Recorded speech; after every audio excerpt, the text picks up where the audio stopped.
Hello everyone, in this video I will show you how to receive USDT on Binance from another wallet on phone.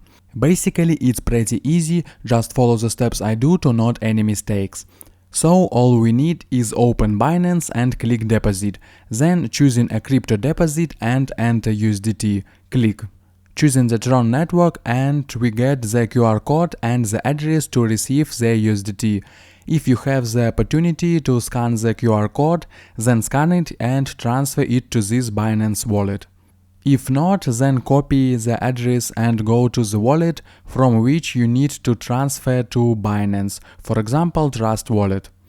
We search for USDT and select. Click send and enter the copied address and the amount to transfer. Click next and confirm. That's all. The USDT has been sent and will be credited to the Binance wallet within 10 minutes.